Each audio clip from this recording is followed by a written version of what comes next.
Hello, I'm Dango Rose. Welcome to the Mountaineer Podcast, where everybody's listening.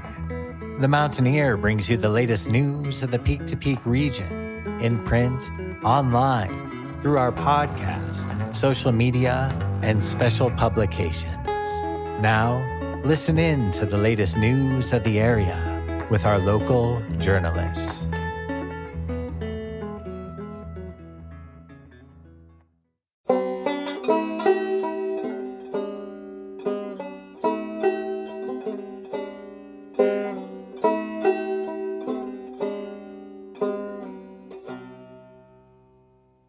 At the end of twilight, beginning of nightfall, waning sun falls from the golden summer sky.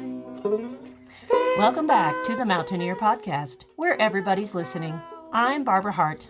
Yes, she is. And I'm Doug Armitage. Thanks for joining us. During September, we're revamping our podcast a bit.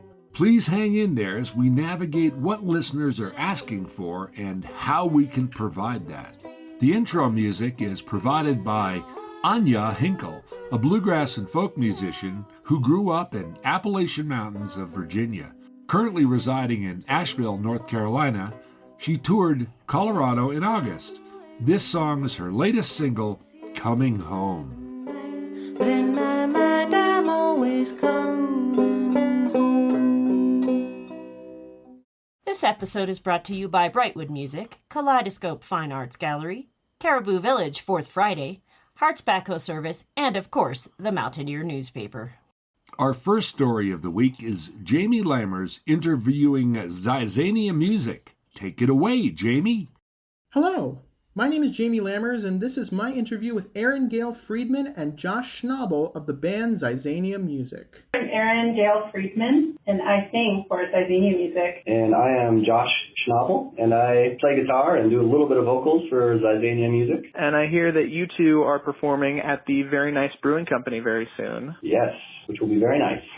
I've never actually been there. Erin has. She says it's great. It's a lovely spot. How did you guys first form this group? How did you guys meet? How did the group come to be? What were some of the influences that inspired it? All that kind of stuff. Well, it's kind of a long story. I'll try to start off, and Erin can certainly augment my version of the story with her own. But so we met earlier this year, April, and we spent a few weeks co-writing songs by actually sending audio files back and forth through BandLab. It was one of those situations where, we wanted to kind of get a sense of where we both stood musically and artistically, and the easiest way to do that, and it's just this day and age, I guess, is to put down an audio track. Say, okay, here's me on guitar, here's a tune I'd like to do. I got something together that was an original song and put that on, loaded it up in the cloud, so to speak, and then Erin put vocals on that, and I was kind of blown away. I really liked the way that sounded, and the vocal track that she put on came from some of her own original music that she did. That's kind of sparked the relationship, and since then, we've been accumulating more and more material and sharing it that way, and also gathering more musicians to be part of the mix and kind of moving forward from there. And it's just been a really super exciting and creative process. What would you add to that? I would say that Josh has been very active in the music scene here on the Front Range and had already a lot of musical connections. So it's been really awesome to meet a lot of different musicians and play with a lot of different people and drummers and bass players. We've had multiple folks pretty much on every instrument. We're starting to have a little more cohesive band together after all these months. We have a couple keyboard players that we play with, and it feels more focused on friendship in a lot of ways because they're people that we like spending time with. But yeah, we're really focused on just making good music across genres, from jazz to blues to some kind of early R&B. And for our show in Med, we're actually expanding our repertoire even more to include a lot of covers from musicians that we really love, like Gregory Alan Isaacoff, who I heard is local. Yep, he's a local cat. I've seen him perform a couple times. We're actually going to be doing one of his tunes, doing our approximation and creative effort on one of his tunes that we really love. So it'll be sort of a moment where we touch a little bit of the place. This area has a certain mystique, and so performing music here where we live, there's a sort of magic in the landscape here in the North Boulder foothills, and there are a lot of kindred spirits, if you will, kind of scattered around up here, a lot of artists. It's really just another way of saying people with passion and energy. So I think it'll be a profound experience in a way to be able to to open up to that process of emerging within this creative space and even playing some local music from local musicians. You mentioned people like Gregory Alan Isakov as influences as well. Were there any other big influences that inspired either of you from a younger age, or any inspirations that kind of kicked you into music or anything along those lines? Aaron, I'll let you take that one. Yeah, well, I would say as a singer, probably one of my biggest influences is Nina Simone, and I've been so in awe of her ever since I first heard her voice as a young musician, probably 13 or 14 years old. I think hearing her sing really changed my perspective on what a singer can do, and I'm really happy that we're doing 2 or 3 Nina Simone songs right now, and I can't get enough of her style and her writing and just her energy. So I think she's one of my biggest influences. I'm also really influenced by musicals. That's something that I did growing up. I was in Fiddler on the Roof. I was in a number of musicals. I can't even think of all of them right now. Music Man, My Fair Lady, just tons of musicals growing up. That was a big outlet for me in high school as well. So I think I'm influenced by that type of singing and that type of music, and I love the Andrews Sisters and Peggy Lee and lots of big band performers. I just love that kind of big performance energy. And what about you, Josh? Were there any big influences from a younger age that kind of stuck out to you? Well, it's kind of interesting. I think I started venturing in high school into the jazz and blues musical idiom, if you will, that category in a high school jazz band, and was really attracted, I guess, to the playing of Louis Armstrong. Hearing New Orleans musicians and some of the ways that they approached the instrument, the cadences and the rhythmic, not just the technicality of their playing, but the syncopation and the melody and what they were able to do in terms of just speaking through the instrument. I mean, like Aaron mentioned, we're sort of developing this musical collective, which allows for a lot of players to come in and out of the mix and for some of these hybrid styles to emerge. And I've been playing with some local folks who do New Orleans style street music, vintage jazz or traditional jazz. And right now, Aaron and I, we're sharing a lot of music with each other, and I'm personally learning a lot from that process. I mean, Aaron, you're just a treasure trove of musical knowledge. So where we've landed, for the moment at least, is kind of seated in that vintage jazz or swing idiom, because there's so much in that style that can be reinvented and that can sound fresh. I mean, because it was sort of the golden age of great American music. So we're starting there, we're starting from that point, and I really like the way it sounds and it feels. And from that origin, we're kind of exploring other territory and just continuing this odyssey in a way. What are some of the most amazing parts to you about being able to perform live and share music with a crowd and be able to have that connection with an audience?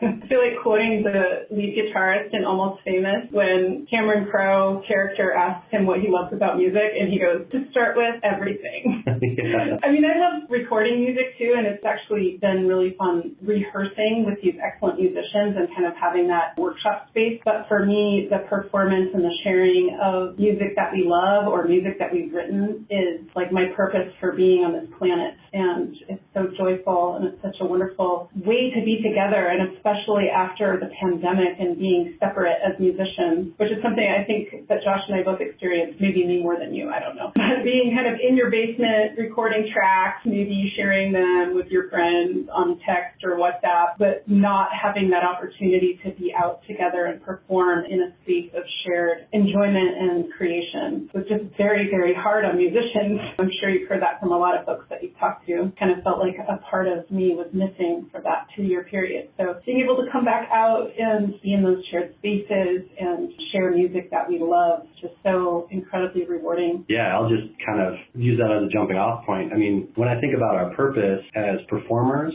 and as musicians, and when it comes to playing live, I personally want to create something, and I think, Aaron, you probably feel the same way. We want to create something that touches people on a level that's deeper than what we can experience in a conscious world. If people hear what we're doing and they're able to access something within them that wouldn't otherwise come to them, then that's what I believe our purpose is in doing this. I want to bring that experience to people. And we actually have a running joke about scatting, right? Like we were listening to some old recordings of Ella Fitzgerald, I think it was, and I think I made the comment at one point, oh man, no, not scatting. Don't do the scatting thing. It sounds so odd when people do this vocal improvisation. And Aaron's response was like, wait, you can't say that. You're going to offend the jazz guys. Watch out. So you can tell your readers that there might be some scatting if you come out and you're lucky, because they'll come around a little bit. I think the quality of her singing lends itself really well to vocal jazz. I think it's probably the best endorsement I can give you to say that you brought me to the point where I'm comfortable with hearing scatting. Yes, within reason. Improvisation is one of the most enriching parts of jazz, being able to really play with melody, and musicians get to do it, so vocalists should get to do it too.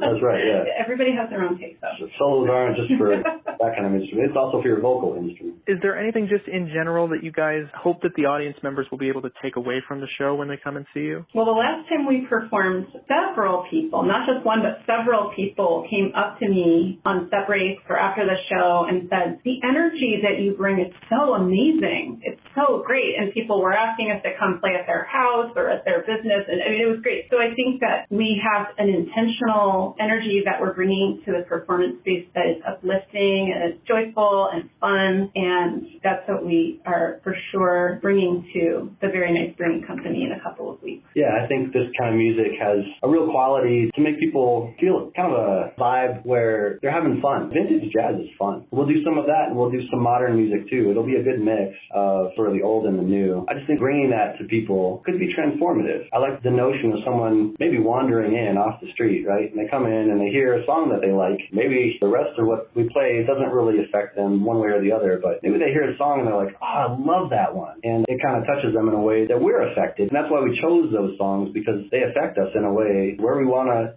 share that music with other people. So that's what I'm kind of hoping for, something like that. If one person comes in and like just loves one of the tunes we're doing, that's enough for me. You know? And we were also reflecting a while back about how a lot of this traditional jazz music that we're learning and practicing and sharing was written leading up to or during the Great Depression, and how the blues often came from places of deep suffering and hardship. And the world is not necessarily an easier place to live than it was back then. People are having a hard time, and it can be pretty rough out there. And I think that we feel like music is one of the most important kinds of medicine for everyone to be able to share. Yeah, that's right. That's kind of inspiring me just hearing that, because it does make sense that current times are sort of connected to the old. Suffering is not a new thing. I mean, our life and times, we've gone through some trials and tribulations, and yet we hear the music of like 100 years ago, and we get the sense that none of this is new. People were still dealing with hardship. The music comes from that place as well. There's joyful music there, and there's also music about scraping by. And I think that's universal, and it kind of transcends all time. And so by playing this music, we're connecting ourselves to musicians from the past, which I think is a really special thing. I feel that sometimes, and that kind of keeps me going in a lot of ways. Is there anything else in general that you want to be able to add about the band, or any gigs coming up, or anything along those lines? Well, we do have some gigs coming up. You know, we're playing at Very Nice on the 16th of September, and then we have a show at the Jamestown Mercantile on December 1st. If we add some shows, which we are likely to do, those will be on our website. And it probably is worth mentioning that at those shows, we'll see different musicians coming in from this sort of wider collective. So we've got a couple of people that we work with on percussion. We have a clarinet player, we have a cornet player, both of whom are exquisite musicians. A couple of folks on bass who we've worked with, and it's really kind of an open, collaborative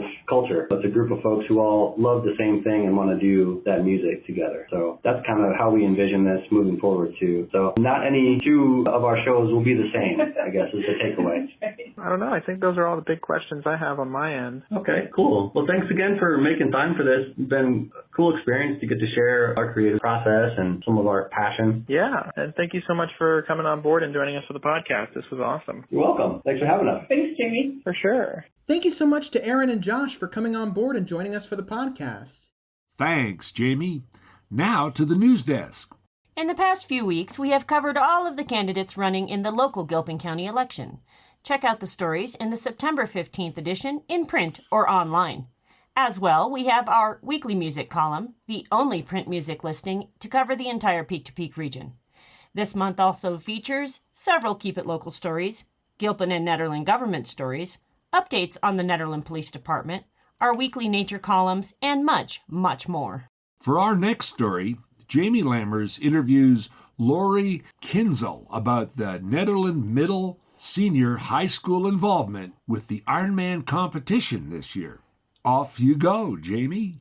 Hello, my name is Jamie Lammers, and this is my interview with Nederland Middle Senior High School teacher Lori Kinczel. My name is Lori Kinczel. I'm a teacher at Nederland Middle Senior High School. And I hear that some kids of yours recently went to the Ironman to help out. Yeah, so among other things, I'm a 10th grade class sponsor, and at our school we all have to raise money in the high school classes for our prom, and we found out that there was a position available to help run an aid station, which was the first bike aid station on a half Ironman that happened on August 6th in Boulder. And so someone had said, hey, does anybody want to do this? And I said, we will. And 9 kids signed up in the spring to do it. And then I contacted them all, and we got on the bus, and we drove down there, and we ran the aid station. And it was so much fun. We had a blast. And the reason that we did it was because they have a grant program through the Ironman that you can write a grant. And the woman who was telling me that we could do the aid station said that she's seen them give $800 or more to groups that volunteer. And I thought, well, that would be a fun way for us to raise money for prom. So we signed up and we went and we worked. And it was awesome. I had to go to a captain's meeting, which was for the people who were in charge of the aid station. And when I got there, I said to the woman who I had been talking to on email, thank you so much, and we're so excited to be part of this. And also thank you so much for the opportunity for the grant, because the kids have to work pretty hard to raise money for prom. And she said, well, the warehouse for the Ironman is in Louisville, and I have some extra backpack and some other shirts if you want them. And I said, absolutely, we would love them. And she said she had asked another school if they wanted the backpacks, but they had said no. And I was just like, we are happy to take whatever you have. We would love to have backpacks or whatever. So then after we did the aid station, I just contacted her the next day and said, thank you so much. We had a blast and look forward to talking to you, because she said in a couple days after the Ironman we would talk. And then I didn't hear anything from her. And then I guess she said, hey, I'm super busy. I think this woman works at CU. And she said, campus is really busy. Let me connect you to this guy, Marcus. He runs the warehouse. So I called him and I said who we are. And he said, I have backpacks and hats and shirts, and how many do you want? And so I talked to John DePaula, our athletic director, and he said, well, look, we have 230 kids and 40 staff. Why don't you tell him that we have 270 people and see what he wants to give us? So I called him and I said, hey, we have 270 people. And he said, well, I have a pallet of 300 backpacks that I could give you straight up. And I have 300 dry bags, and I can give you 300 hats and 300 shirts. And I was like, what? I couldn't believe it. And so he said, yeah, come on down. So I took the white bus and I drove down, and he just was loading me up and giving me boxes and boxes and boxes of stuff, and I just couldn't believe it. And I just kept saying, thank you so much, and this is so awesome, and like I just can't even believe it. And he said, you know, if you need more, just call me and come back. I just felt like bursting out crying. So I drove back up the hill with the white bus filled with stuff. Every seat was filled with boxes of stuff. And then Sean and I decided we were going to hand it out on Friday. And so we just set it up outside of the front of the building because it was raining. And we just set up the 2 different kinds of backpacks and the hats and the shirts in the front. And then we called down the kids who helped with the Ironman first, and they went through and they're like, oh, can I have a hat? I'm like, no, you can have everything. Grab a backpack, grab a dry bag, grab a hat, grab a shirt. And they went through first, and then they again helped pass out stuff. They sort of stationed themselves around with these piles of stuff, and we handed out all of the dry bags, so 300 dry bags, about 200 backpacks, about 200 hats, and about, 200 shirts. And the cool thing is that it's sort of a once-in-a-lifetime event because of COVID, because they have all this extra stuff at the warehouse because the backpacks all say St. George, Utah on them because it was an Ironman that was canceled because of COVID. So they have all these backpacks. And the shirts were from Lake Placid. I don't know if it was another Ironman that was canceled, but it was just like the right place at the right time. And so the kids came out, they called them from 12th grade, then 11th and 10th, and everybody came out and we just handed them stuff. And every kid went home with like a pile of really nice backpacks and running hats and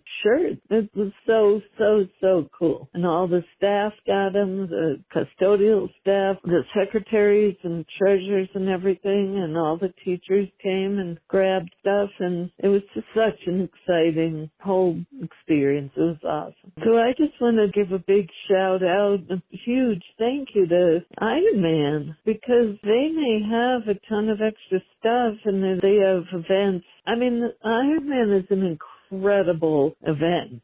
The Ironman itself it's a 2.4 mile swim, a 112 mile bike, and then a marathon, a 26.2 mile run. So athletes that compete in that are like crazy strong and train, and they pay a lot of money to do it, and they get all this Ironman stuff. And the Ironman is so generous to give out the stuff. It blows my mind. It's so cool. And Marcus kept saying to me, no, we are so happy to give it to you guys and give it to a local school and have it be local, and this was so exciting. And along with the fact that this is basically like a once-in-a-lifetime opportunity for the school to get such an outpouring of support from the Ironman and get all this stuff from the Ironman race, what do you think is so cool about this whole thing? What do you think is the coolest part about the fact that they were generous enough to do that, and what do you hope to see in the future with stuff involving Ironman? You know, I hope that we can be part of it every year. I hope that we can help with the aid station every year, because for me, I've always been a person who's helped and give back to the community. And I've been a runner forever, and I had my own race up here in Rollinsville for 10 years. And people that volunteered, they're wonderful. And I think volunteering is so good for kids. That's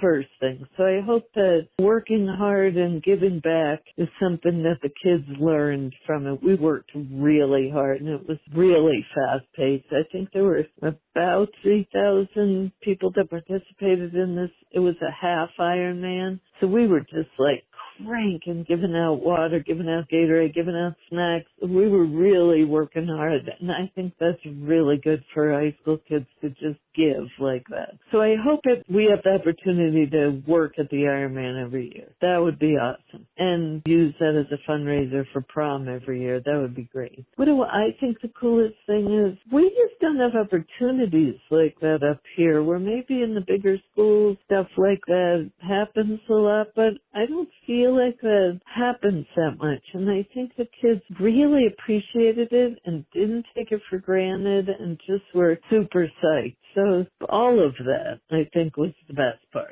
And then Ironman just so open-heartedly just gave.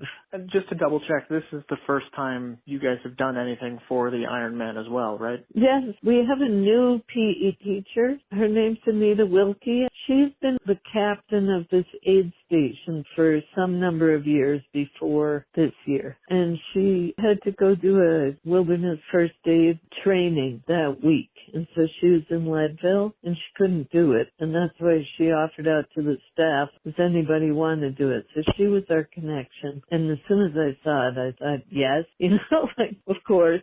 And so I'm hoping that next year Anita and I will do it again. Miss Priest, our new counselor, she helped me because we had two things we had to drive. I drove the white bus down with the 9 kids, and she drove this enormous truck for the aid station filled with tables and ice and pallets of drinks, and it was crazy. And she drove up with this huge truck, and then we unloaded everything, which was a ton of work, and then we set up the aid station, and we handed out everything as fast as we could, and then we had to clean it all up and pack it all back up. up, and it was fun. And I heard some of the kids, like I was working at the front part of the aid station, some of the kids, they were working so hard. We were soaked from opening the water and getting the water bottles cold, and we had these kiddie pools filled with the ice, and we kept dumping the water bottles in and then taking them out. We had to open them and hand them to the cyclists as they went by, and a lot of them wouldn't stop. They would just reach, and the water bottles were flying everywhere because they'd miss. It was really funny, but it was so much work. It was so fast-paced. And I heard a couple of the girls say, "This is so much fun. Let's do it again next year." Like, I don't know why. It's just fun to work that hard. In general, is there anything else about this particular partnership or the shirts and all the merchandise that you managed to get? Is there just anything else in general you want to add about this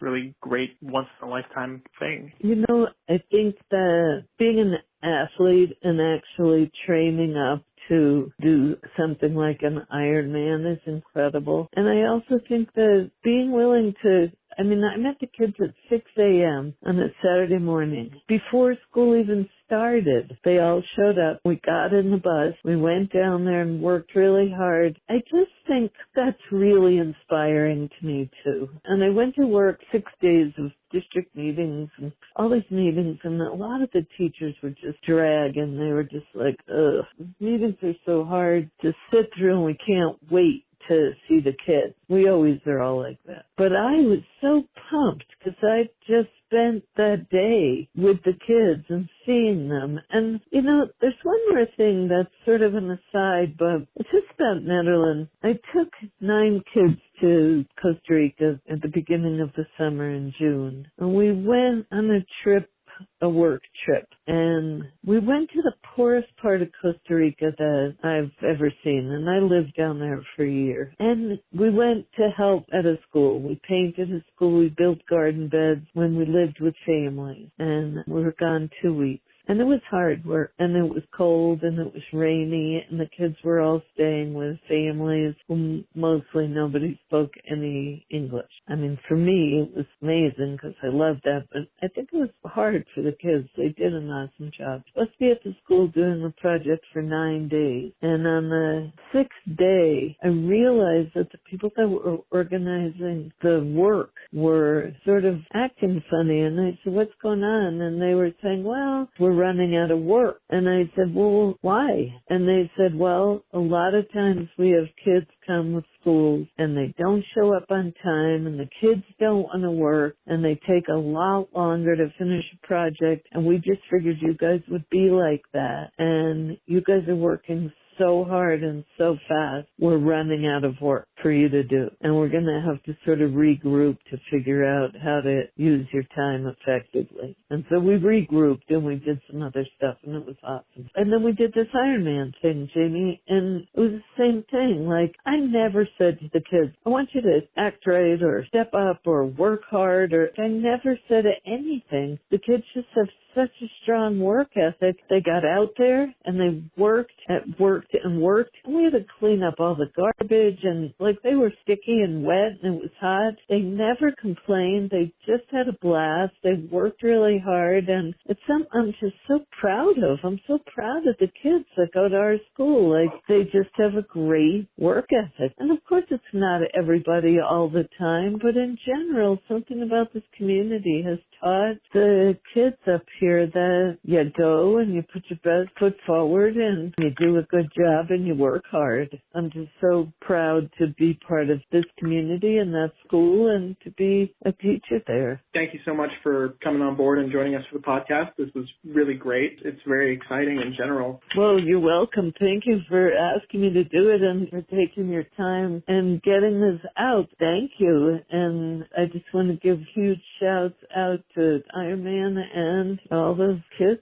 Thank you so much to Lori for coming on board and joining us for the podcast. And a special shout out to Kendall Zadi, Lauren Schrader, Eric Thurston, Koa Siglin, Amelie Bodnar, Luki Mahorsky, Maddox Joya, Peyton Kutcher, and Cedar Shoup for helping out at the Ironman.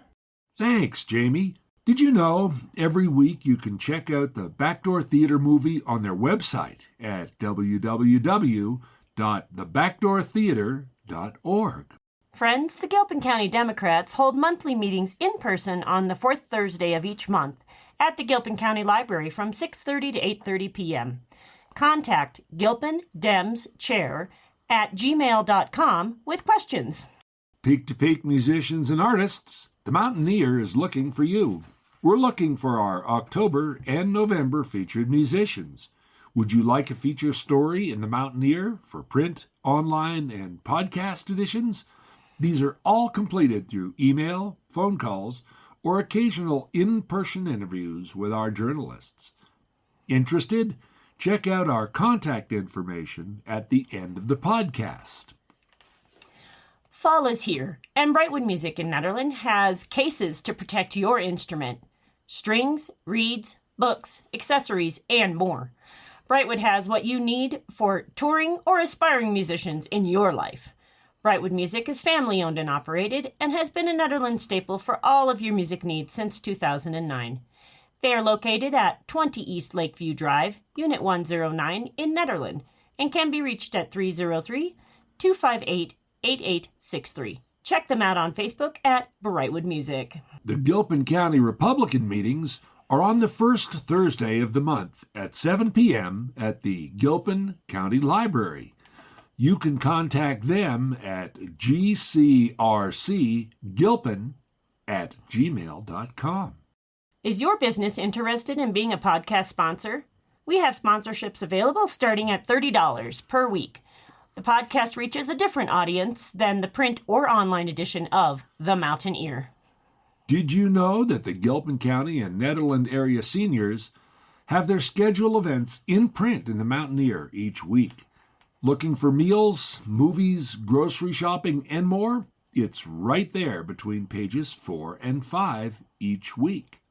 Thanks, friends, and don't forget to pick up this week's edition of The Mountaineer in print in multiple locations across the Peak to Peak for the latest news from Allens Park to Central City and Blackhawk, with all of the communities and canyons in between. To contact The Mountaineer, email info@themountaineer.com or call 303-810-5409. And that's all for this episode of The Mountaineer Podcast. All editions of the Mountaineer Podcast, print newspaper, and the latest news are always available on our website at www.themountaineer.com. Thanks, everyone. I'm Doug Armitage. And I'm Barbara Hardt. Until next time, thanks for listening. Every kitchen they're stumbling and hurrying home for the very first taste. A bicycle passes by, squeak and wheel every time it turns. I hear the wind chimes on the breeze, rustling the leaves on the trees. It's miles away from here, and it's years since I've been there. But in my mind, I'm always going home. If I wander, if I go, I'm always coming home.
And that's it for our show. Subscribe online to get more access to more news, weekly updates to our community calendar, and a link to our YouTube channel by visiting themountaineer.com. Be sure to use the coupon code PODCAST when subscribing for a 10% discount, only available to our listeners. If you are in the local Peak-to-Peak area, be sure to pick up a print edition of The Mountaineer at a local business. I'm Dango Rose. Thank you for listening.